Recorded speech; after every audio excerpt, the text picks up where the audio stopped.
नमस्ते। आप सभी का स्वागत है, अभिनंदन है स्वदेशी आत्मनिर्भर भारत कार्यक्रम में। स्वदेशी आत्मनिर्भर भारत कार्यक्रम में श्रृंखला का आज 82वां कार्यक्रम है। तो स्वदेशी आत्मनिर्भर भारत के 82वां पुष्प में हमें जिन महानुभाव का पाथेय मिलने वाला है, आप हैं श्रीमान डॉक्टर रामनाथ सिंह पूनिया जी। श्रीमान डॉक्टर रामनाथ सिंह पूनिया जी वर्तमान में आप हिमालयी राज्यों में इंटेक के सलाहकार हैं। इससे पहले आप अतिरिक्त महानिदेशक के रूप में एएसआई की सेवा किया है आपने। आप एक प्रसिद्ध पुरातात्विक हैं जो हिमालय में अपने शोध कार्य के लिए प्रसिद्ध है। विषय पर आपका काम आपकी प्रामाणिकता और एक विद्वान और प्रकृतिवादी की आंखों से देखे गए हिमालय की प्रतिध्वनि से प्रतिष्ठित है। तो हम सभी का सौभाग्य की बात है कि आज का विषय बहुत ही सुंदर है, लद्दाख के पुरातात्विक स्थल एवं बौद्ध स्मारक। और हमारे साथ हमारे अतिथि के रूप में हमारे बड़े परम आदरणीय जुड़े हुए हैं। मैं आपका ही परिचय करा देता हूँ। Doctor फणिकांत Mishra ji, Rakhaldas memorial award 2017 में आपको मिला है। डायरेक्टर हेरिटेज मौलाना अब्दुल कलाम आजाद तकनीकी विश्वविद्यालय, बंगाल सरकार, पूर्व में रीजनल डायरेक्टर, भारतीय पुरातत्व सर्वेक्षण, पूर्वी क्षेत्र ज्योतिषविद, बौद्ध स्तूप, रीवा की खोज, खजुराहो में सबसे बड़े मंदिर की खोज। इससे भारत सरकार ने संरक्षित स्मारक घोषित किया है।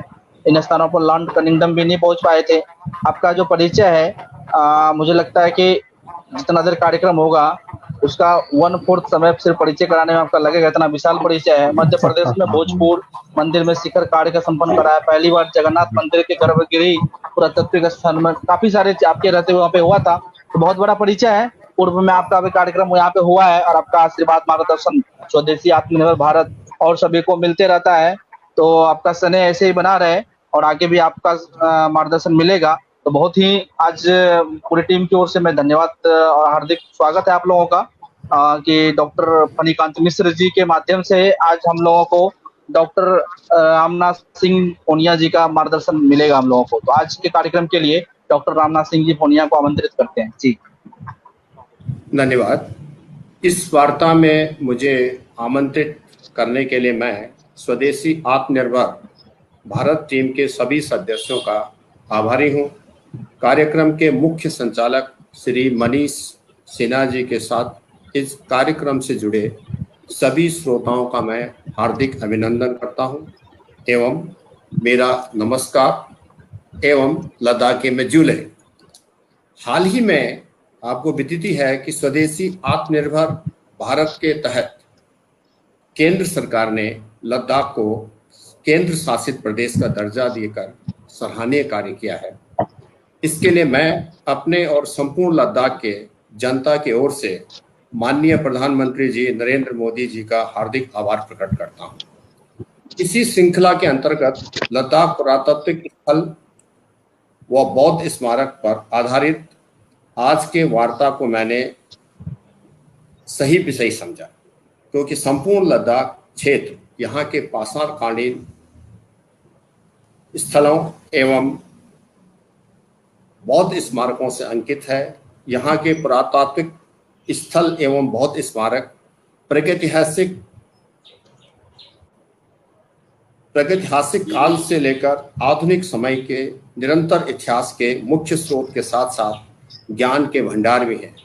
इस विषय में मैं आपको एक अवगत कराना चाहूँगा कि ये जो लद्दाख में है बौद्ध धर्म, उनके जो सबसे बड़े गुरु दलाई लामा जी हैं, उसका जो अर्थ है, दलाई का अर्थ है समुद्र, लामा का अर्थ है नॉलेज, मतलब ज्ञान, जिसका ज्ञान समुद्र के जैसा गहरा हो। इस प्रकार पूजनीय दलाई लामा जी के सम्मान में मैं इस वार्ता को प्रारंभ करने जा रहा हूं। सबसे पहले मैं आपको लद्दाख के बारे में जानकारी दूंगा कि सुदूर पश्चिमोत्तर हिमालय में स्थित लद्दाख हमारे देश का सबसे शुष्क एवं शीत क्षेत्र है। आज के डेट में मैं इसको कहूँगा सबसे केंद्र शासित प्रदेश है। काराकोरम से लेकर के कश्मीर एवं तिब्बत से लेकर बल्तिस्तान तक फैला यह क्षेत्र अनादिकाल से इतिहास, पुरातत्व तथा संस्कृति के अध्ययन का एक महत्वपूर्ण क्षेत्र रहा है।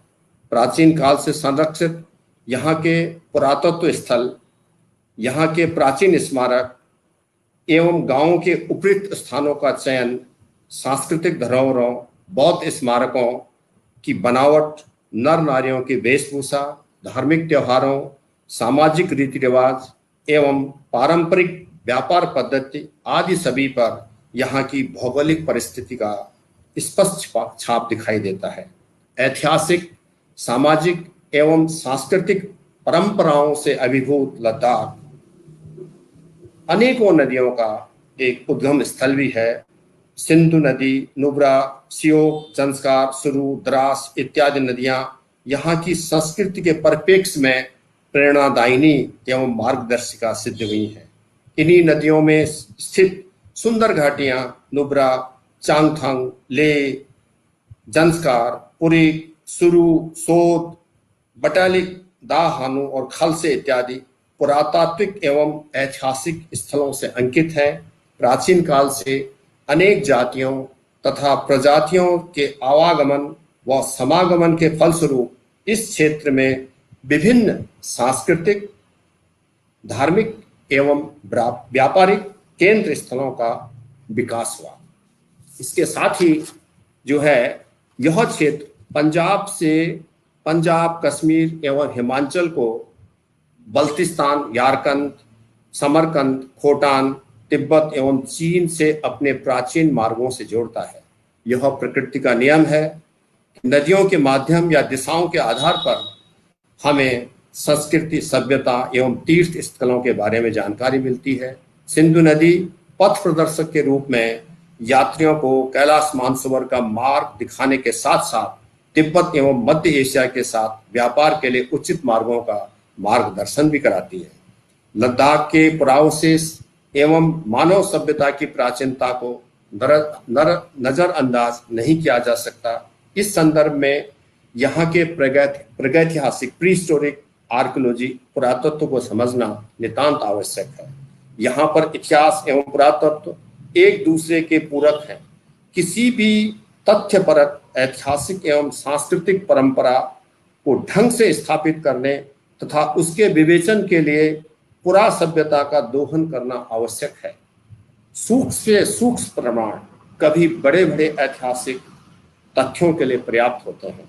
पुरातत्व के दृष्टि से समृद्ध होते हुए भी इस क्षेत्र में पुरातत्व पर शोध कार्य काफी धीमा रहा। इसी संदर्भ में मैं आपको ये कहना चाहूंगा कि जो भूवैज्ञानिक हैं उनके अनुसार जो हिमानियों मतलब ग्लेशियर को जलवायु परिवर्तन का बेहतर सूचक माना जाता है। हिमालय, हिंदू कुश एवं पीर पंजाल पर्वतमालाओं में टेक्टोनिक प्लेटों के उथल पुथल से ये पर्वतमालाएं उठती गईं। इन प्राकृतिक गतिविधियों से लद्दाख के जलवायु में ऐसा परिवर्तन हुआ जिसके प्रभाव से यहाँ के पर्यावरण में बदलाव एवं सुधार देखा गया। पर्यावरणीय बदलाव से आदि मानव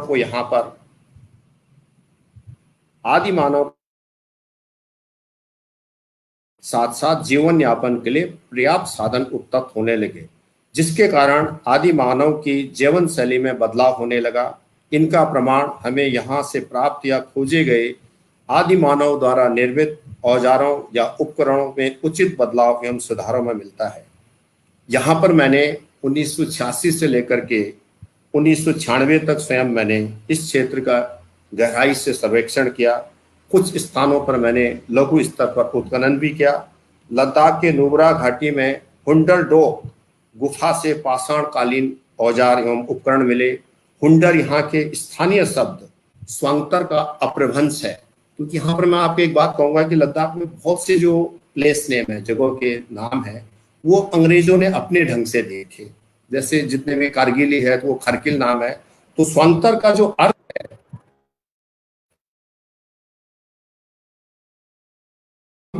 प्रकट होने का स्थान, और यहां से फिर 20 किलोमीटर की दूरी पर सियाचिन मार्ग में स्थित तिरसा नामक झील के पास भी हमें पाषाणकालीन उपकरण मिले।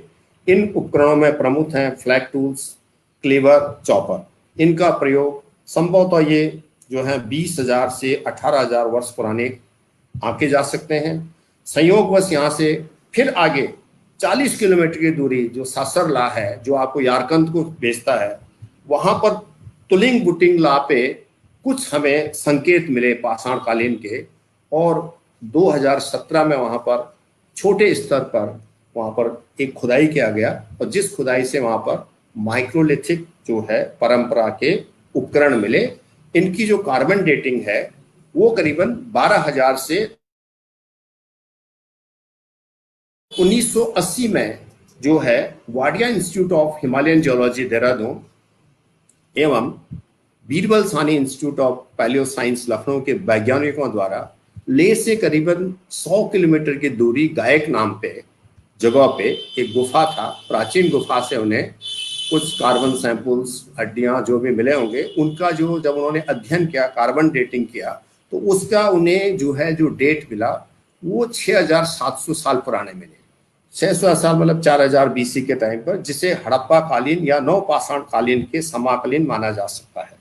इसी प्रकार कियारी में भी इसी नवपाषाण कालीन के हमें बहुत से अवशेष मिलते हैं। इस प्रकार जो है इस प्रकार पाषाण काल से ही लद्दाख मानव गतिविधियों का स्थल बन चुका था। नदियों के किनारे बसे घाटियां, झील, नाले, नमक गंधक के स्रोत, जंगल एवं गुफा आदि मानव के लिए उपयुक्त स्थान थे, क्योंकि यहाँ पर पर्याप्त मात्रा में जंगली जानवर, कंदमूल, पानी और प्राकृतिक औषधि युक्त पौधे आदि मानव जीवन यापन के लिए उपलब्ध थे, जो कि आदि मानव के जीविकोपार्जन के साधन थे, और गुफाओं में उनके लिए आवास की सुविधा भी थी। मौसम परिवर्तन के साथ साथ वो कभी घाटियों में या कभी जंगलों में अपना समय भोजन की व्यवस्था जुटाने में व्यतीत करता था। स्थानीय पर्यावरण एवं मौसम के तालमेल बिठाकर जीवन यापन को यह परंपरा आज भी जो चांगथंग इलाका है वहाँ के जो चंगपा लोगों में मिलता है, क्योंकि ये ट्रेडिशन आज भी जो चंगपा जो ट्राइब्स है वहाँ पर, वो इसी टाइप से अपना आखेट संग्रहण करते हैं, भोजन जो है। और इस काल में मानव ने यहाँ तकनीकी दृष्टि से जो विकास या उन्नति की, वह उसके द्वारा निर्मित उपकरणों में दिखाई देता है। इन उपकरणों में फ्लैग टूल्स, क्लीवर एवं माइक्रोलिथिक टूलों से नाम से जाना जाता है। इन उपकरणों में बदलाव एवं सुधार के साथ साथ जो आदि मानव में अधिक गतिशीलता आई। इसके परिणाम स्वरूप आदि मानव आखेट एवं अन्न इकट्ठा करने के उद्देश्य से न केवल एक स्थान से दूसरे स्थान तक आने जाने में समर्थ हो सका, अपितु इसके साथ अपना संपर्क भी कर सका। इस प्रकार अन्न, नमक, ऊन जैसे आवश्यक वस्तुओं का आदान प्रदान होने लगा। यद्यपि स्थानीय पुरातत्व में इस प्रकार के प्रमाण अभी पर्याप्त नहीं है, लेकिन जो भी उपलब्ध है उनके आधार पर आखेट संग्रहण से अन्न उत्पादन को और मानव संस्कृति के विकास की संभावना का मुख्य कारण जो पशुचारक समूहों का इस क्षेत्र में चारागाहों की खोज में अधिक संख्या में बसने की प्रक्रिया का शुरुआत हुआ। गांवों का अस्तित्व भी आने लगा, क्योंकि जो नवपाषाण काल है उस समय यहाँ पर कृषि कार्य भी शुरू हो गया, खेत बनने लगे। पिछले कुछ दशकों में जम्मू कश्मीर, पंजाब, हरियाणा एवं उत्तरी पाकिस्तान में के स्वात, गोमेल एवं बलोचिस्तान जो कि पश्चिमी हिमालय से लगे हैं, इन क्षेत्रों से हड़प्पा संस्कृति एवं नवपाषाण काल के अवशेष मिले। बुरज़होम कश्मीर घाटी की खुदाई से मिले गरतवास एवं नवपाषाण काल के उपकरण व सामग्री एवं पूर्व हड़प्पा कालीन संस्कृति के एक दूसरे के साथ संपर्क के संकेत मिल चुके हैं। इस बात के भी संकेत हो रहे हैं कि हड़प्पा सभ्यता के लद्दाख वासियों के साथ व्यापारिक संबंध थे। उपरोक्त साक्ष्यों के आधार पर मैं ये कह सकता हूं कि जम्मू कश्मीर, उत्तरी पाकिस्तान एवं तिब्बत से प्राप्त नवपाषाण कालीन सभ्यता के विकास में तत्कालीन लद्दाखियों का वही भूमिका रही होगी जो कि हड़प्पा के विकास में इराक, अफगानिस्तान एवं बलोचिस्तान के पर्वतीय क्षेत्र के निवासियों की रही। लद्दाख में पाषाण युग से संबंधित पुरावशेषों एवं पाषाण उपकरणों के अतिरिक्त इस क्षेत्र में अंकित प्रागैतिहासिक शैल कला उस काल में जीविका पोषण के बारे में जानकारी के अनेक महत्वपूर्ण स्रोत हैं। इन प्रागैतिहासिक शैल कला का विस्तार हमें पूरे लद्दाख क्षेत्र में मिलता है। प्रागैतिहासिक जो शैल कला है, जो रॉक एनग्रेविंग्स हैं, इनमें आखेट का दृश्यांकन, धनुष तीर, जंगली जानवर के झुंडों के उत्कीर्ण आकृतियां मिलती हैं। ये शैल चित्रण यहाँ के पाषाणकालीन जीवन यापन एवं संचालन व्यवस्था के बारे में जानकारी देते हैं। इन शैल कला का प्रचलन संभवतः प्रारंभिक होलोसीन या जो आज जिस युग में रह रहे हैं उस समय में रहा होगा, क्योंकि उस समय इन सूखे नालों में नाले जल से प्रभावित थे एवं सिंधु घाटी जो सिंधु नदी है उसका जल स्तर उस समय आज से वर्तमान से 20 मीटर ऊपर था। ये शैल चित्र जंगली जानवरों के समूह, आखेट एवं आखेटों के साथ साथ पशु चारकों का भी जीवन शैली को दर्शाते हैं। जंगली जानवरों में जंगली बकरी, भेड़, दोहरे कोहन युक्त ऊंट, डबल हम्प्ड कैमल, याक, गधे प्रमुख हैं। पालतू जानवरों में भेड़, बकरी, याक, कुत्ते, बिल्ली एवं घोड़ों का चित्रण मिलता है। जंगली बकरी के झुंडों का शैल खंड पर चित्रण से प्रतीत होता है कि यहाँ के स्थानीय लोग प्राचीन काल से ही प्रकृति की पूजा करते थे। आज भी यहाँ के महिलाएं बच्चों की मनोकामना हेतु शैल खंडों में गठित जंगली बकरी की पूजा करते हैं एवं जंगली बकरी को कुल देवी प्राणी मानते हैं, मदर गॉडेस, फर्टिलिटी गॉडेस। प्राचीन समय में यहाँ के लोगों ने प्रकृति को ही अपना धर्म मात्र माना। आज भी यहाँ के लोग अपने पर्वतों, नदियों, हिमालयों एवं वन्य प्राणियों से न केवल आत्मीय लगाव रखते हैं बल्कि इन्हें देवी देवताओं के रूप में भी पूजते हैं।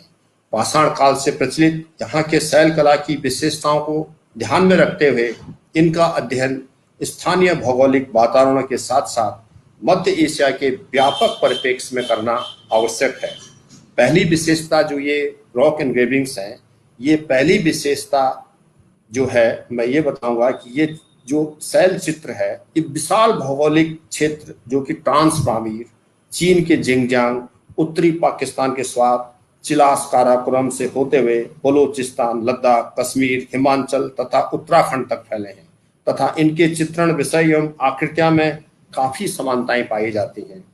दूसरी विशेषता है कि यह शैल चित्र परंपरा काफी लंबे काल तक अर्थात पाषाण काल से ऐतिहासिक काल तक बिना अंतराल तक प्रचलित रही। तीसरी विशेषता है कि पाषाण काल से लेकर ऐतिहासिक काल तक फैला यह शैल चित्र सांस्कृतिक निरंतरता का प्रतीक है। कालांतर में प्रागैतिहासिक काल के अंतिम चरण में हमें इनके ऊपर धार्मिक चिन्हों जैसे सूर्य, चंद्रमा और स्वास्तिक के चित्रण मिलते हैं। हथेली एवं पांव के छाप भी मिलते हैं। इनके साथ साथ लोक नृत्यों का भी सुंदर चित्रण मिलता है।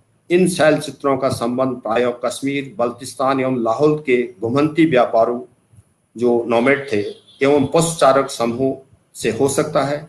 मौर्य काल से लेकर कुषाण काल तक इन शैल चित्रों के ऊपर जंगली बकरी एवं बुद्ध भगवान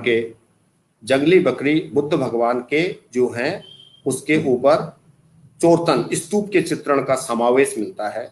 इससे यह प्रमाण मिलता है कि ऐतिहासिक समय में शायद बौद्ध भिक्षुओं का समूह एवं यहाँ के घुमंतु व्यापारी एक दूसरे का अनुसरण करते करते तिब्बत एवं मध्य एशिया तक बुद्ध भगवान के शांति का संदेश का प्रचार एवं प्रसारण हेतु यात्रा करने लगे।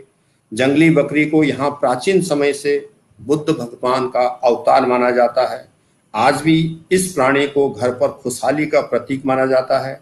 इन व्यापारिक मार्गों में विशाल चट्टानों पर मैत्रेय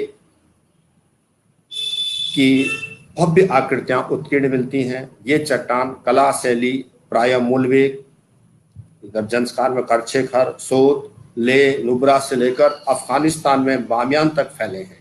इसके साथ साथ इन मार्गों में बौद्ध परम गुफाओं का भी निर्माण हुआ। इस प्रकार प्राचीन समय से ही लद्दाख भारतीय बौद्ध संस्कृति एवं तिब्बती पवित्र संगम स्थल बना रहा। प्राचीनतम बौद्ध परंपरा, भारतीय बौद्ध परंपरा एवं कला कौशलता का आभास हमें यहाँ के प्राचीन गुफाओं के चित्रण, चट्टानों में गठित पंचध्यानी बुद्धा, अवलोकितेश्वर, मैत्रेय इत्यादि की प्रतिमाओं एवं मूर्ति शिल्प में मिलता है। प्राचीन समय में जब तिब्बत तथा मध्य एशिया में बौद्ध धर्म का प्रचार हुआ तो व्यापार के माध्यम से अगणित मूर्तियां देव फलक या रेशम पर बने देव चित्र, जिसको थंका बोलते हैं, क्योंकि व्यापार एक्स में जाते थे तो ऐसे ही ले जाते थे वो। प्राचीन चित्र, पूजा की सामग्रियां, संस्कृत एवं पाली प्राकृत में लिखे हस्तलिपियां एवं ग्रंथों को लद्दाख, तिब्बत एवं मध्य एशिया के बौद्ध मठ मंदिरों में ले जाया गया एवं प्राचीन मार्गों में लद्दाख से लेकर यारकंद, समरकंद, खोटान, तिब्बत होते हुए चीन के तुर्किस्तान तक बौद्ध मठ मंदिरों की स्थापना एवं विकास भी होते गए। प्राचीन साहित्य से विदित होता है कि ये व्यापारी राजसी यज्ञों के लिए पिपीलिका से निकाला गया स्वर्ण चूर्ण, हिमालय का सुधा मधु, रत्न, पवित्र जल, कैलाश के महाऔषधि, शिलाजीत, सुहागा, याक की पूंछ, पश्मीना ऊन भारत लाते थे। और यहाँ पर जितने बड़े जो यज्ञ होते थे उसमें सारे सामग्रियों को मानसरोवर कैलाश से ही लाया जाता था। क्योंकि मुझे आज भी याद है कि जब मेरे घर में जब कभी पूजा हुआ पहले, तो मुझे जो है मेरे पुरोहित ने कहा कि मानसरोवर से मिट्टी और जल लाइए, जो यज्ञ के लिए वो सबसे सफल होगा। मानसरोवर जा नहीं सकते थे। फिर दूसरा ऑप्शन ये निकला कि अयोध्या से आप जो कुंड है, सीता कुंड का पानी लाइए। फिर हमने वही उचित समझा। इस प्रकार जो है लद्दाख में बौद्ध धर्म की स्थापना ऐसे समय में हुई जब संपूर्ण तिब्बती समाज भारत की बौद्ध परंपरा से प्रेरित था। सबसे प्राचीनतम स्मारक हमें यहाँ के गुफाओं में मिलते हैं, जैसे हुंडर डोक में पाषाणकालीन गुफा की दीवारों पर बुद्ध से संबंधित चित्रण, क्योंकि हुंडर में हमें पाषाणकालीन में मिले। कालांतर में जो बौद्ध भिक्षु आए तो उन्होंने उस गुफाओं के अंदर निवास किया, वहां पर उन्होंने चित्रण कार्य किया। उसी प्रकार ससपोल एवं न्योमा के गुफा, लामायरू का प्राचीन गुफा। स्थानीय लोक मतानुसार गुरु नरोप्पा ने लामायरू में उस समय घोर तपस्या की थी जब लामायरू का अधिकतम भूभाग झील के अंदर डूबा था। इस गुफा में आज भी गुरु नरोप्पा, तिलरस्पा एवं मिलरस्मा की मूर्तियां विद्यमान हैं। लद्दाख में हमें बौद्ध धर्म का प्रभाव लगभग 8वीं सदी से मिलता है। लगभग 10वीं शताब्दी में महान तिब्बती अनुवादक तथा मठ मंदिरों के निर्माता गुरु रिनचन जंगपो ने इसी पवित्र क्षेत्र में बौद्ध तिब्बती मंत्रों तथा धार्मिक ग्रंथों का संकलन किया तथा न्यारमा, अलची, म्यांगू, सुमदो, लामायरू एवं सानी जैसे रमणीक घाटी नदियों के किनारे बसे गांवों में मठ मंदिरों की स्थापना की। और गुरु रिनचन जंगपो ने यहाँ 5 ध्यानी बुद्ध, अनुचर बोधिसत्व, अगणित बौद्धि देवताओं की प्रतिमाओं को स्थापित किया। प्रत्येक मंदिर का अपना दुखांग या सभा मंडप है जहाँ पर बौद्ध भक्त तथा लामा लोग एकत्रित होते हैं। उनकी जीवा पवित्र बौद्ध मंत्र के पवित्र स्रोतों के पाठ तथा हाथ पवित्र मणि चक्री घुमाने में व्यस्त रहते हैं। यहाँ पर मैं एक शब्द और कहना चाहूंगा कि जो तिब्बत का जो राजा था संचन गोम्पो 7वीं शताब्दी में, उसका प्रधानमंत्री का नाम था संबोट। उसको नालंदा भेजा गया। नालंदा में जब उसने अध्ययन किया तो उसने कहा कि यहाँ पर कुछ करने की जरूरत नहीं है, इसी को तिब्बती भाषा में अनुवाद करना है। और तिब्बती भाषा जो आज है वो 6th-7th सेंचुरी का देवनागरी स्क्रिप्ट है। लेकिन दुर्भाग्यवश आज क्या होता है कि जितने भी यूरोपियन हैं या जो बाहर के लोग हैं वो हिमालयी संस्कृति को तिब्बती कल्चर से जोड़ देते हैं, जबकि ये सब उल्टा है। चाहे तिब्बत हो, मध्य एशिया, सब जगह हिमालय की संस्कृति की स्पष्ट छाप दिखती है। और ये सब जितने भी नरोपा, जो बड़े बड़े योगी आए, उन्होंने लद्दाख में जब वो बौद्ध धर्म के प्रचार प्रसार में गए तो वो लद्दाख में जिन गुफाओं में रहे, जिन स्थानों पर उन्होंने निवास किया, उन्हीं स्थानों को कालांतर में जो मोनेस्ट्रीज बनाने के लिए चयनित किया गया। न्यारमा जो है लेह से करीबन 20 किलोमीटर दूरी पर स्थित है। यह भी सबसे अर्ली पीरियड का जो है सबसे प्राचीनतम मठ मंदिर माना जाता है। और आलची के शिलालेखों में हमें इसका विस्तृत वर्णन मिलता है। लूटपाट एवं प्राकृतिक आपदाओं के प्रकोप के कारण ये न्यारमा के जो मंदिर बिल्कुल नष्ट हो गए, लेकिन इसके बावजूद भी इन खंडरों में हमें यहाँ की धार्मिक प्रधानता तथा स्थापित्य का आभास मिलता है।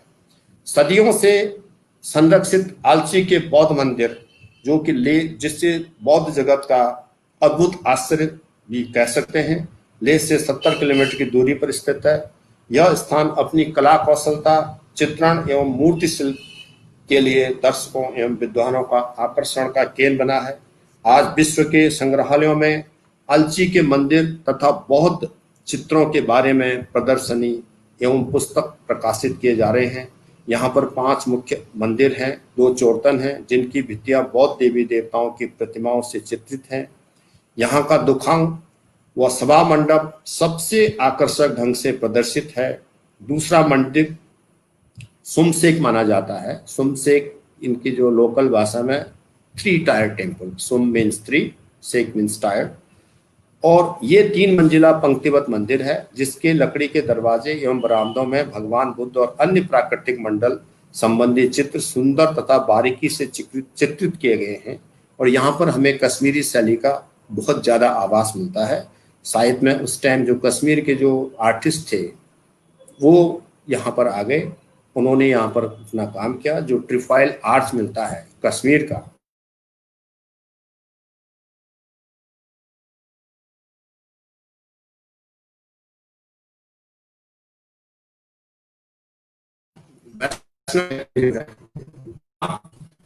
जो है तो त्रिकुटा पर्वत है उससे मिला है। त्रिकुटा पर्वत 3 पर्वत है और वो जम्मू कश्मीर को 3 राज्यों को एक तरफ से एसोसिएट करता है, जम्मू कश्मीर लद्दाख। इस टाइप से वो चित्रण यहाँ पर मिलता है। उसके अलावा अन्य 3 मंदिर लखांग सोम, लोत्सवाना लखांग एवं मंजूश्री व कंग्यूर लखांग नाम से जाने जाते हैं, जो अगणित कंग्यूर पांडुलिपियों से बने हैं। सुमसेक मंदिर में दीवारों में अनेकों लेख हैं जिनमें हमें इस मंदिर के जीर्णोद्धार एवं संरक्षण हेतु कार्य का विवरण मिलता है। क्योंकि मिश्रा जी आपके साथ बैठे हैं, उनको याद ही होगा कि हमारे जितने भी इंस्क्रिप्शंस हैं, जो इपिग्राफी है, उनमें मंदिरों के संरक्षण के बारे में पूरी जानकारी मिलती है। अगर आप कहीं भी मंदिरों में अभिषेक करेंगे तो उसमें मंत्रों के साथ जो होता है तो सारा विवरण मिल जाता है। तो केवल ध्यान यह है कि आदमी को ढंग से उसे आगे शोध करना है। इस प्रकार लद्दाख में 10वीं से 12वीं शताब्दी तक प्रारंभिक बौद्ध मंदिरों का निर्माण सुंदर नदियों के किनारे बसे गांवों में किया गया, जिसमें न्यामा, अलची, सुमदो, म्यांगू, सानी एवं लामायरू प्रमुख है। लद्दाख का प्रत्येक गांव तथा मठ मंदिर चोर्तन स्तूपा के पंक्तियों से घिरा है। चोर्तन या स्तूपा यहाँ की पूजा पद्धति के प्रतीक माने जाते हैं। सदियों से यहाँ के लोग भारत के सिद्धों के अस्थियां तिब्बत ले जाते तथा तिब्बत के सिद्धों की अस्थियां लद्दाख के लामाओं द्वारा निर्मित चोर्तनों में रखने के लिए लाते थे। मुख्य चोर्तनों की भित्तियों पर हमें अनेकों देवी देवताओं एवं वन्य जानवरों के चित्रण मिलते हैं। चोर्तनों के निर्माण से यह स्पष्ट भी है कि यहाँ लोग भूत प्रेतों के प्रभाव पर भी विश्वास करते थे। भूत प्रेतों के कुप्रभाव व पूरे क्षेत्र को महामारी से बचाने के लिए लेह के प्रथम शासक राजा बुंदले ने लगभग 1430 के ईस्वी में लेह बाजार से 3 किलोमीटर दूरी पर प्राचीन किले के सामने टी सर्पो नामक कुप्रभावित किले को ढकने के लिए विशाल स्तूप का निर्माण किया, जो कि उस समय का एकमात्र जीवित अवशेष है। इस ऐतिहासिक दृष्टिकोण से महत्वपूर्ण भी है। इस खंडित स्तूप को मैंने स्वयं इसका उत्खनन किया, इसका संरक्षण भी किया और मुझे जो है इसके लिए मैंने टिबेटियन डिक्शनरी सब देखा तो उसमें ये कहा कि ये तिसरू नहीं है, ट्यू सर्पो है, mule shape, knoll shape, yellow rock. इसको ये माना गया कि बहुत हार्मफुल है। और इस टाइप के कालांतर में 3 स्तूपा मिले हैं, एक लद्दाख में, एक भूटान में पारो के पास है और एक रुदोक में तिब्बत में, और तीनों में इसी टाइप से उसके कुप्रभाव को करने के लिए उन्होंने किया। उसके अलावा जो लद्दाख के जो महान शासक थे राजा सिंगे नमग्याल द्वारा निर्मित नमग्याल चमो ग्रेनाइट पहाड़ी पर स्थित प्राचीन लेह महल तिब्बती एवं लद्दाखी स्थापत्य कला कौशलता का एक अद्भुत उदाहरण है। यह महल वास्तुशिल्प में सामान्य होते हुए भी अपने आकार तथा ऊंचाई से संपूर्ण लेह कस्बे को प्रभावित करता है। महल का भारी ढाल परिमाप की गहराई के साथ साथ ऊंचाई में भी वृद्धि करती है। महल के दीवार का मुख्य भाग तरासे गए पत्थरों से सबल नींव पर खड़ा है।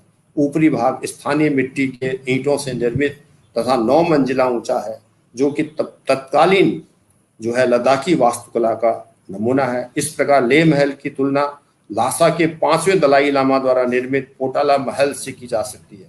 महल के ऊपरी भाग के कमरों को शाही कार्य हेतु प्रयोग में लाया जाता था, जैसे शाही अतिथि कक्ष, मंदिर तथा पूजा कार्य के पवित्र स्थल, और अधोभाग विशेषकर राज्य कर्मचारियों तथा भंडार हेतु प्रयोग किया जाता था।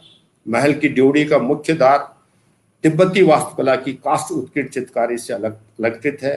प्रत्येक द्वार पर राजा सिंगे नमग्याल का प्रतीक चिन्ह उत्कीर्ण मस्तक भी बनाया हुआ है, क्योंकि सिंगे नमग्याल का जो इम्बलम था, जो थ्रोन था, वो लॉयन था।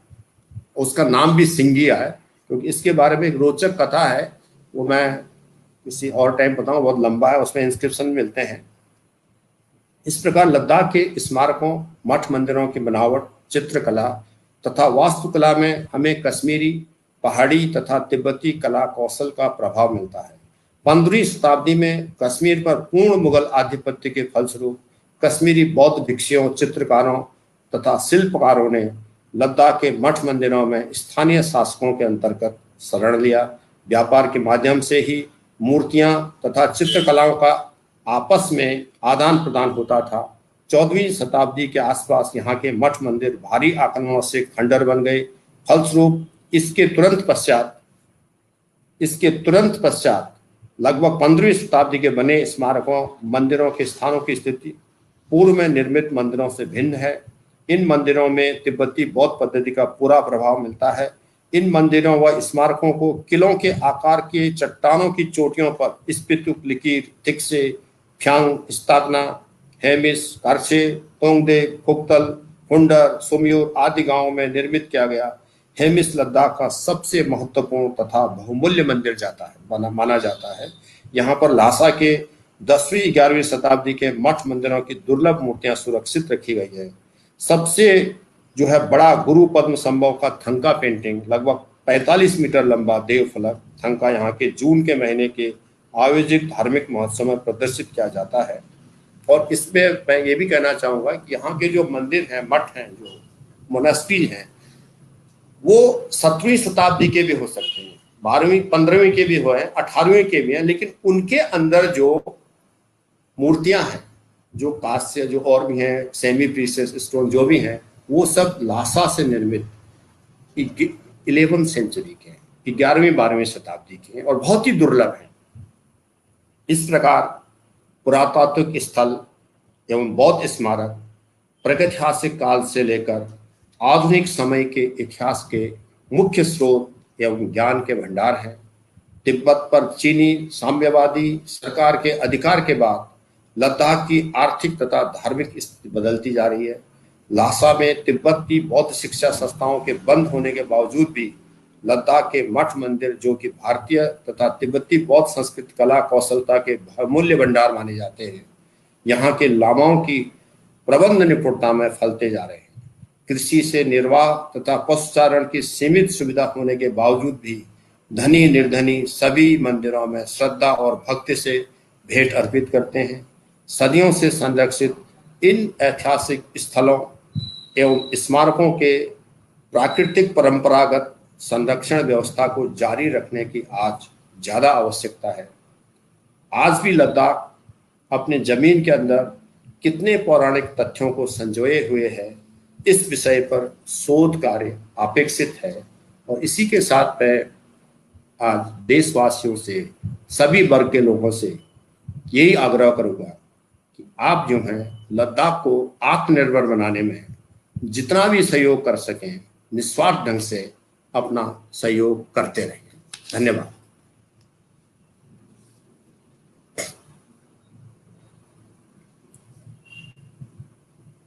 आवाज का प्रॉब्लम हो रहा है, मेरी तो आवाज है जी। बहुत ही सुंदर व्याख्यान हुआ है डॉक्टर रणदीप सिंह पुनिया जी के द्वारा। आज लद्दाख के बारे में बहुत सारी जानकारी हम सभी को मिला है और आपके मार्गदर्शन, आपके पाथे को हम लोग सुनकर मंत्रमुग्ध हो गए, जो भी सुन रहे होंगे।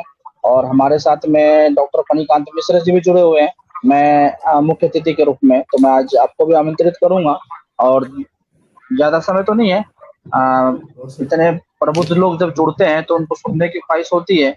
और मैं 10 मिनट का है, 10 मिनट में ज्यादा समय, आप तो बहुत ज्ञानी व्यक्ति हैं, अगर आपको 2 घंटा 4 घंटा जितना भी दिया जाए वो कम पड़ेगा।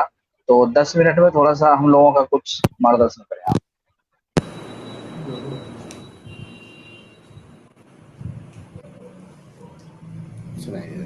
जो हमारे वक्ता आए हुए हैं, इनके बारे में मैं कहना चाहूंगा कि जब भी हिमालयन आर्कियोलॉजी की देश में बात होती है तो सबकी नजर डॉक्टर आर.एस. फोनिया साहब के तरफ जाती है।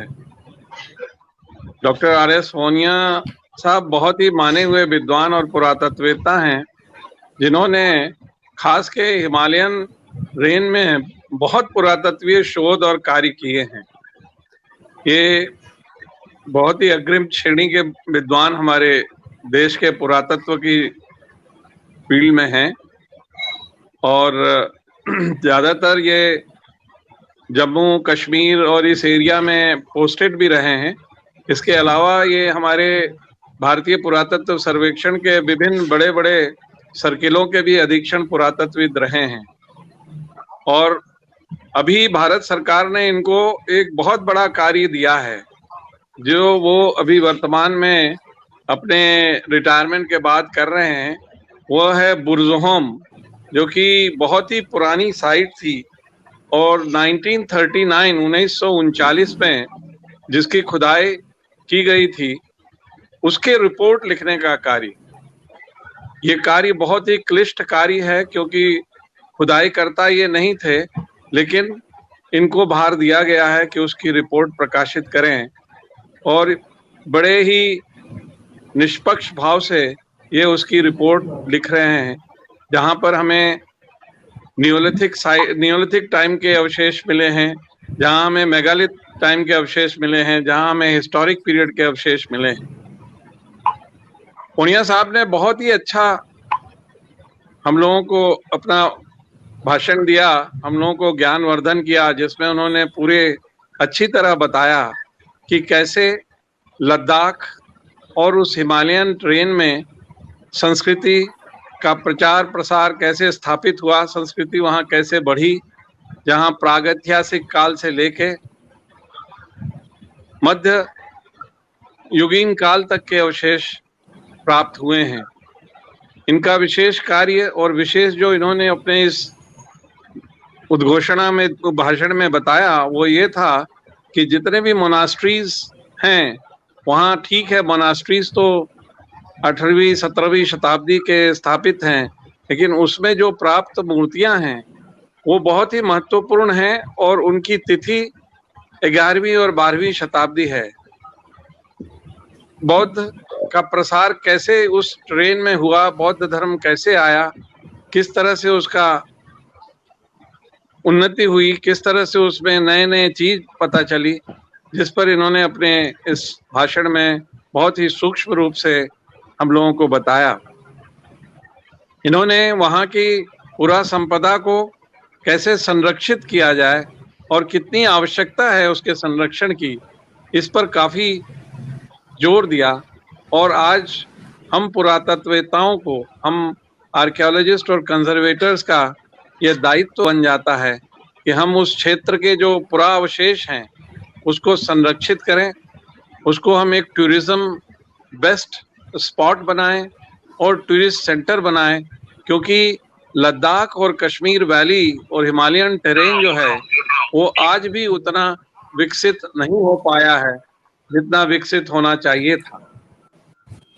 बहुत ही ज्ञानवर्धक अभिभाषण और पुरातत्व ज्ञान से भरा इन्होंने हम लोगों को यह बातें सुनाई, ये खोजें सुनाई। मैं आपके इस आत्मनिर्भर संस्था की ओर से आपको बहुत धन्यवाद देता हूं कि आपने ऐसे विद्वान को बुलाकर इतनी बढ़िया हम लोगों को जानकारी दी। मैं डॉक्टर फोनिया साहब को भी बहुत बहुत धन्यवाद देता हूं कि आपने बहुत ही छोटे से समय में बिजी रहते हुए भी ये रिक्वेस्ट को एक्सेप्ट किया और हम लोगों के साथ आप बहुत ही अच्छा जानकारी और ज्ञान दिया। धन्यवाद। हमारे साथ में श्रीमान पंडित संतोष आचार्य जी भी जुड़ गए हैं। कल आपका बहुत ही सुंदर व्याख्यान विश्वकर्मा भगवान पे हुआ था और आप संस्थापक अध्यक्ष अखंड विश्वकर्मा ब्राह्मण कल्याण समिति के हैं। प्रमुख कृतियां एवं लेख पर ब्रह्मा परमपिता परमेश्वर महादेव बहुत सारे लेख आपने लिखे हैं। सर्व पूजनीय ब्रह्मा विश्वकर्मा एवं देव शिल्पी विश्वकर्मा आदि ऐसे बहुत सारे, तो आपका बहुत स्वागत अभिनंदन है। और कुछ प्रश्न है हम लोगों का, तो मैं एक बार आमंत्रित करता हूं डॉक्टर रामनाथ सिंह जी फोनिया। प्रश्न ये आपके सामने है कि सर आपसे आग्रह है कि आप एंशियंट हिस्ट्री रिसर्च को लेकर कुछ समझाएं, क्योंकि हम में से बहुत से ऐसे लोग हैं जो रिसर्च फील्ड में जाना चाहते हैं। आप विद्वान का मार्गदर्शन में ये हम सबका सौभाग्य है जी। Doctor Ramnath Singh ji. Hello hello hello. लगता है किसी कारण बस डिस्कनेक्ट हो गए। कोई नहीं, दोबारा जोड़ने की कोशिश करेंगे। मैं जोड़ता हूँ दोबारा। तब तक में हमारे साथ दूसरे हमारे विद्वान भी हैं, डॉक्टर मणिकांत मिश्र जी। अगर आप कुछ जवाब दे सकते हैं इसमें तो बिल्कुल। ये एक प्रश्न मैं सामने बताना है चाहूंगा जी। स्नेहा जी जी। बहुत ही अच्छा प्रश्न दिया है। बहुत ये विद्या जो है पुरातत्व शोध, ये शोध विद्या मेरे हिसाब से ये जब तक इसमें आप पूरी डीपली इन्वॉल्व नहीं होंगे, जब इस आपकी जिज्ञासा पूरा शोध की तरफ नहीं जाएगी, तब तक आप इसमें रिसर्च नहीं कर सकते हैं। यह रिसर्च ऐसा रिसर्च नहीं है कि हम लोग अध्ययन के लिए करें। इसमें जो भी हम लोग पुरातत्ववेत्ता या शोध करता है वो पूरी तरह इसमें लीन हो जाते हैं। तो बहुत सारी विषय हैं पूरे देश में। पूरा देश हमारा प्राचीन स्मारकों से, प्राचीन विद्या से भरा पड़ा हुआ है। अब इसमें आपको ये चयन करना होगा कि किस विषय के साथ आप जुड़ना चाहते हैं। प्रागैतिहासिक काल है हमारे पास, जो कि प्री हिस्ट्री कहते हैं, जहाँ टूल्स के बारे में हम लोगों को पता चलता है कि ओल्ड स्टोन एज क्या था, मिडिल स्टोन एज क्या था, लेट स्टोन एज क्या था, माइक्रोलिथ्स क्या था। फिर हमारे पास नियोलिथिक समय है, जब मानव थोड़ा विकास किया और मानव विकास में उसने अब खेती करना शुरू कर दिया। हम उसने ऐसे टूल्स बनाए, सेल्स बनाए, जो कि कुल्हाड़ी जिसको कहते हैं, जो दोनों तरफ से छिले हुए थे, और खेती की कार्य शुरू किया। वहां गोबर पाथना शुरू हो गया और गोबर के ऊपर हम लोगों को मैट इंप्रेशंस मिलने लगे।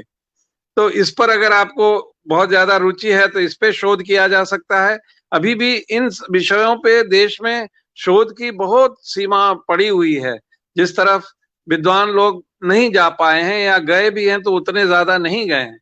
फिर हमारे पास मेगालिथ्स के बहुत सारे एविडेंसेस हैं जिस पर जब बहुत ज्यादा शोध नहीं हुआ है कि मरने के बाद कैसे डेड बॉडी को डिस्पोजल किया जाता था।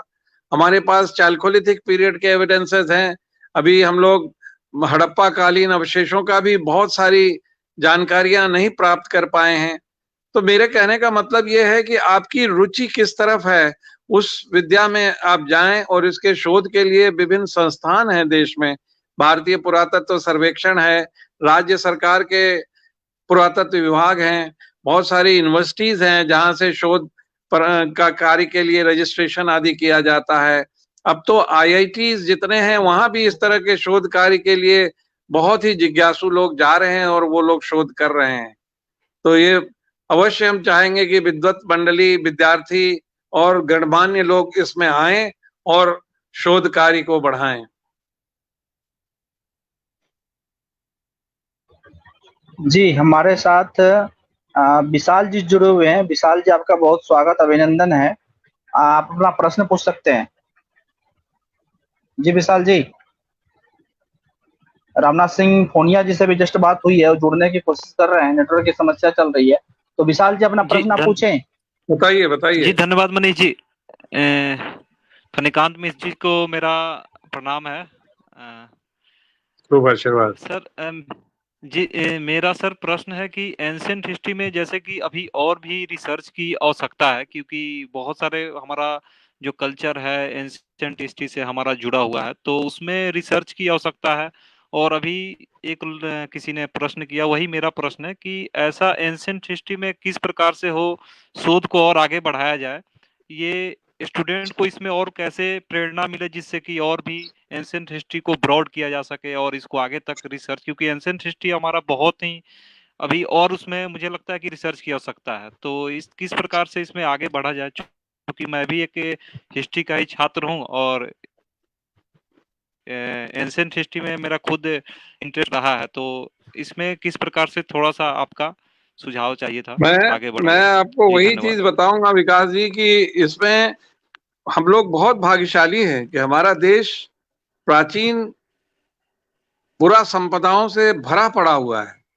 मैंने विश्व के बहुत देशों में भ्रमण किया है जहां हमारे पास इतने अवशेष, उन लोगों के पास इतने अवशेष नहीं हैं।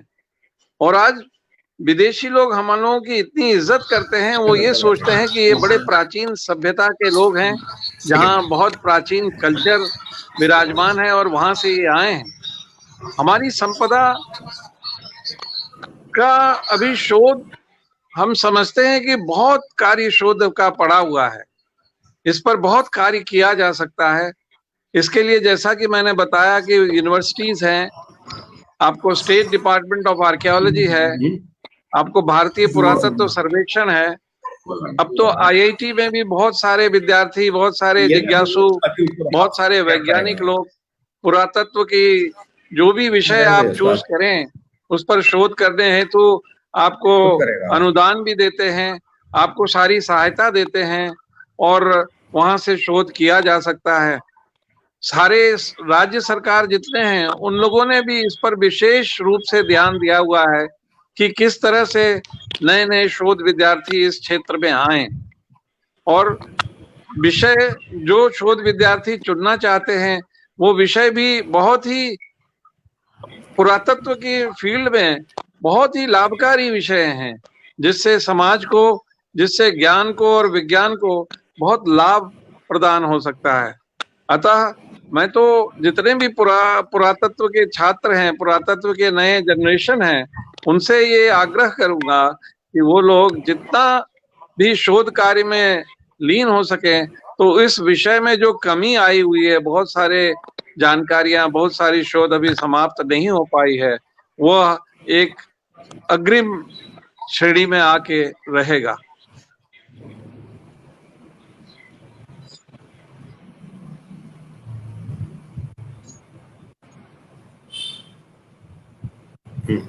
आ गए फोनिया साहब, आ गए? जी आ गए।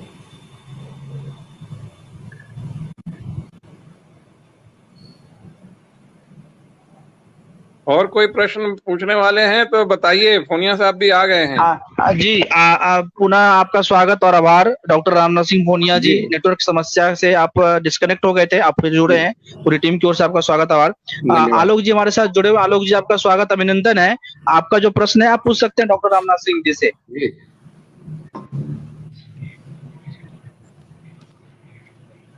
जी आलोक जी। भाई साहब नमस्कार। रामनाथ सिंह फोनिया जी का बहुत बहुत नमस्कार, साधुवाद, धन्यवाद जो वो आप इस चैनल पे आए और हम लोगों को अपना उद्बोधन दिया, जिससे हम लोगों का ज्ञान वर्धन हुआ। मेरा आपसे प्रश्न ये है भाई साहब, जैसे कि हम लोग देखते हैं कि कोई हिस्ट्री जो है वो पुरातात्विक साक्ष्य पे ही लिखी जाती है, लेकिन अभी कुछ दिन पहले जैसे बहुत सारे स्टोरी टेलर हैं, जिसे पैट टेलर भी कहते हैं, रोमिला थापा जैसी लेखिका, जो बिना किसी साक्ष्य के ये कह देती हैं कि आर्यन बाहर से आए हैं, जबकि अभी पुरातात्विक साक्ष्य भी मिला कि आर्यन यहीं से हैं, है ना। और अभी हाल ही में लासा गृह भी मिला महाभारत कालीन, और अभी हाल ही में एक रथ भी मिला है जिसमें पहिया तांबे का है।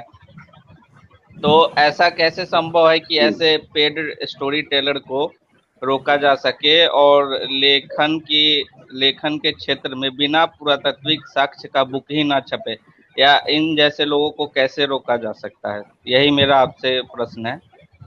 तो भाई साहब थोड़ा सा अपना मार्गदर्शन देंगे। आर्यंस जो आपने मेरा आवाज पहुंच रहा था ना? मेरे को आपकी आवाज मिल रहा है, मैं आपके प्रश्न को समझ चुका हूं। पहले तो यह है कि जो आर्यन जो आपने बोला है ये एक लिंग्विस्टिक क्लासिफिकेशन है, इस पे बहुत ज्यादा रेशियल उसमें नहीं जाना चाहिए। और ये एक टाइप से ये भी एक पशुचारक समूह थे जो यहाँ आए, और आर्यंस चाहे वो पशुचारक जहां से भी आए हों, उनसे पहले भी हमारे देश में चाहे हिमालय है, सब जगह सभ्यता के केंद्र रहे। किरातास थे, किन्नर थे, शिवालय थे, सारे थे। और जहाँ तक कि जो आप महाभारत और इसकी बात कर रहे हैं या अभी जो भी है, उनके बारे में इतने पूरे साक्ष्य नहीं हैं। और इस बारे में जो है मैं समझता हूँ कि मैंने जहाँ भी खुदाई या जो भी किया उसमें मुझे इसके बारे में कोई भी इस टाइप का वो नहीं मिला जिससे कि मैं इस कंट्रोवर्शियल सब्जेक्ट में कुछ बोल पाऊँ। और आप पूछ सकते हैं। जी जी, हमारे साथ विशाल जी जुड़े हुए हैं। विशाल जी, अपना प्रश्न आप पूछें। जी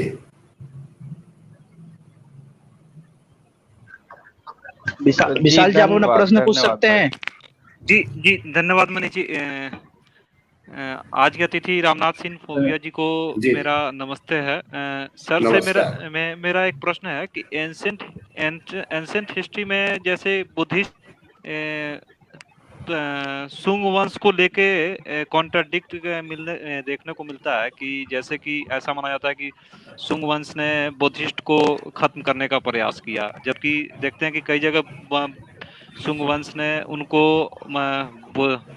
बुद्धिस्ट टॉम को निर्माण करने में भी उनका योगदान रहा है। तो इस तरीके का कॉन्ट्राडिक्ट कई जगह देखने को मिलता है, तो इसको किस प्रकार से आप देखते हैं, एक बार ये स्पष्ट करेंगे?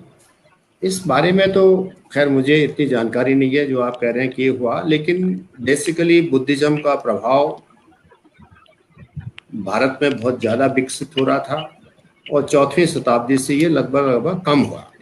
और उसके बाद ये लगभग जैसे पालास, बंगाल, वहाँ से होते हुए फिर ये आखिर में ये हिमालयन बॉर्डरलैंड से होते हुए तिब्बत, थाईलैंड सब जगह पहुँच गया। लेकिन सुंग वंश जो आप बता रहे हैं इसके बारे में मैं कुछ कमेंट नहीं सकता। जी, हमारे साथ फणिकांत मिश्र जी, अगर आप जवाब दे सकते हैं तो एक बार अगर आप कुछ बोल सकते तो बताएं।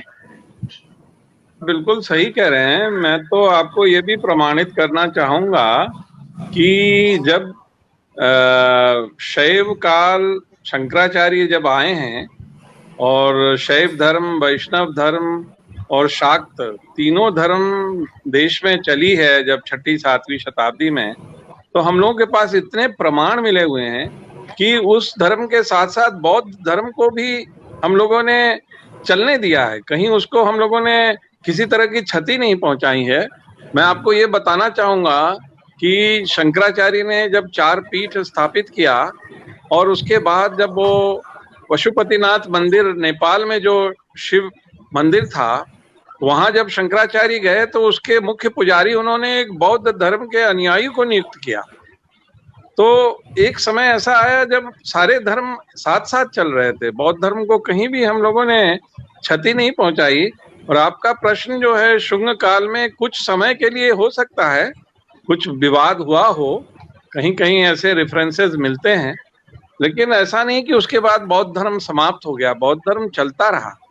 बौद्ध धर्म 8वीं 9वीं शताब्दी तक खूब अच्छे से प्रचार प्रसार होता रहा और देश में इसका पूरी अच्छी तरह ये धर्म चला है। इसमें सारे धर्म वाले लोगों ने भी अपनी सहिष्णुता दिखाई है और इनके साथ उनके भी पाल पीरियड के, जैसे बताया फोनिया साहब ने, उस पीरियड में तो बौद्ध धर्म के बहुत सारी डेवलपमेंट्स हुए हैं।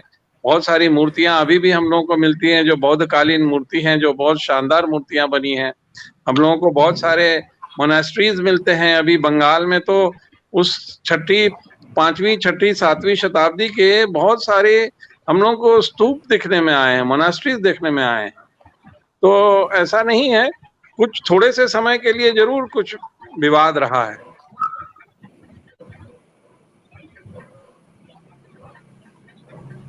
बहुत ही सुंदर, और हम इसका कार्य बहुत ही सुंदर हुआ।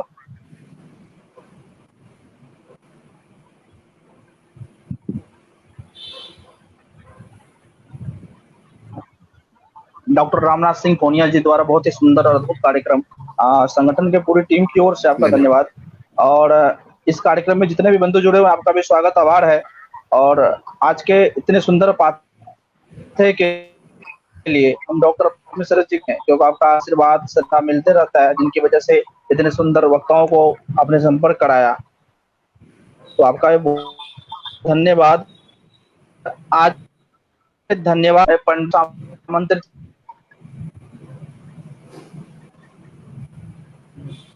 नेट का ही प्रॉब्लम है का। आप 1 मिनट जी बोले संतोष जी। हाँ जी, नमस्कार सर्वप्रथम मैं आदरणीय डॉक्टर रामनाथ। जी जी, मेरी आवाज आ रही है आपको? हाँ जी, सर्वप्रथम मैं डॉक्टर रामनाथ सिंह जी का विशेष आभार करना चाहूँगा, जो आपने अपने विद्वता से क्या हिमालयन संस्कृति, जिसमें तिब्बत के अंतर्गत आपने लद्दाख का उल्लेख किया। भारत अपने आप में ऐसी सांस्कृतिक ऐतिहासिक धरोहरों को अपने आप में समाहित रखा है, चाहे वो भूगर्भ हो, चाहे पृथ्वी पर हो, चाहे जहां भी हो। और आपने एक महत्वपूर्ण विषय बोला कि भारत में मैंने बहुत से विश्व की संस्कृतियों का अध्ययन किया और बहुत से विश्व का भ्रमण किया, लेकिन भारत में जो पुरातात्विक अवशेष आज भी हजारों लाखों वर्षों से इस भूमि पर हैं, भूतल पर हैं, भूगर्भ में हैं, यहाँ पर पग पग पर अगर हर 4 किलोमीटर या 5 किलोमीटर में मेरा अनुभव है, अगर देखा जाए तो यहाँ पे कोई न कोई अवशेष मिलेंगे भारतीय संस्कृति के। तो हम लोग भारतीय कहीं न कहीं एक पीड़ा ऐसी होती है कि हम भारतीय अपनी सांस्कृतिक धरोहरों को संयोजने में, उसको संग्रहित करने में कहीं न कहीं विश्व के देशों से पिछड़ गए। लेकिन आप जैसे विद्वानों की विद्वता और अनुसंधान हम लोगों को एक तरह से एक बल देती है कि हमारे राष्ट्र में एक ऐसे विद्वान हैं, पुरातत्वविद हैं, जो हमारी संस्कृति, भारतीय संस्कृति, चाहे वो बौद्ध ही क्यों न हो, चाहे वो सनातन बौद्ध हो, चाहे वो हिंदू हो, चाहे जैन संस्कृति हो, ये एक वट वृक्ष के ही सब भाग हैं। मुझे स्मरण है दलाई लामा जब भारत में आए थे तो एक बहुत विशाल हिंदू सम्मेलन हुआ था। हाँ जी, एक सम्मेलन हुआ था, उन्होंने कहा था कि हम बौद्ध जरूर हैं, लेकिन आवाज आ रही है मेरी आपको? जी जी जी आ रही है। हाँ जी, हाँ जी, हाँ जी, शायद मनीष जी को आवाज मेरी नहीं जा रही, बाकी सभी श्रोताओं को, वक्ताओं को जा रही है शायद। तो मैं कहना चाहूंगा दलाई लामा ने जब भारत में जब भ्रमण आए तो उन्होंने एक बहुत ही महत्वपूर्ण बात बोली। बहुत विशाल हिंदू सम्मेलन हुआ था। हाँ जी, सम्मेलन हुआ था, उन्होंने कहा था कि हम तो उन्होंने भारत में अपना व्याख्यान दिया था उस सम्मेलन में और कहा था कि सनातन संस्कृति के हम सब वट वृक्ष, सनातन संस्कृति एक वट वृक्ष के समान है और हम उसकी सब टहनियां हैं, चाहे वो बौद्ध हो, चाहे जैन हो, चाहे सिख हो। उन्होंने आज 40-50 वर्षों से दलाई लामा भारत में आश्रय लिए हुए हैं और आपसे बेहतर कोई नहीं जानता है कि आज चीन में एक वामपंथी सरकार है, वहां पर बौद्ध भिक्षुओं के साथ कैसी प्रताड़ना होती है। वो भारतीय संस्कृति के अभिन्न अंग है, क्योंकि पुरातन भारत, प्राचीन भारत एक सनातन भारत था, जिसके अंतर्गत हमारा जो भाग था उसमें तिब्बत से लेकर अफगानिस्तान से लेकर ईरान, बहुत से भूभागों पर भारतीय संस्कृति थी। चाहे आज कंबोडिया में विश्व का सबसे बड़ा मंदिर, विष्णु का मंदिर, आज भी वो अवशेष है, चाहे वो बहुत से भारतीय संस्कृति के अवशेष हैं। आपने शिल्प और कला की बात की, तो भारत में एक प्राचीनतम आदिकाल से लेकर आधुनिक काल में और आने वाले भविष्य में भी ये इस प्रकार की संस्कृति है। इसे मिटाना न किसी आक्रमणकारी के वश की बात है, न हम लोगों के, न किसी मनुष्य की वश की बात है, क्योंकि ये दैवी संस्कृति है, भारत भूमि है। इसे नष्ट करने वाले स्वयं नष्ट हो जाते हैं। तो आपके माध्यम से जो लद्दाख की सांस्कृतिक विरासत का परिचय आपने कराया, आदरणीय, हम लोग कोटि कोटि आपको नमन करते हैं और आपके विद्वता को नमन करते हैं। और आखिरी में एक शब्द मैं बोलना चाहूँगा, एक वाक्य, कि आप साहित्य से भी जुड़े हैं और कला के क्षेत्रों में भी आपने अनुसंधान किया है, चाहे वो हमारी वास्तुकला हो, चाहे वो शिल्प हो। तो मैं एक भृतहरि, बहुत बड़े विद्वान हुए हैं, भृतहरि शतकम, उनका एक लाइन, एक वाक्य, एक श्लोक याद आता है। वो श्लोक ऐसा है, उसका भाव ऐसा है कि साहित्य संगीत कला विहीना साहित्य संगीत कला विहीना मनुष्य रूपेण मृगराश्चरंती, अर्थात साहित्य संगीत और कला विहीन मनुष्य इस पृथ्वी पर पशु के समान है, अपितु वो घास नहीं खाता लेकिन विचरण पशुओं की तरह करता है। तो आप एक पुरोधा हैं, विद्वान हैं कि भारत की सांस्कृतिक इतिहास को हम लोगों के समक्ष अपने अनुसंधान के माध्यम से रख रहे हैं। आपको पुनः कोटि कोटि नमन, आपको बार बार नमन। हरिओम। आपका बार बार धन्यवाद।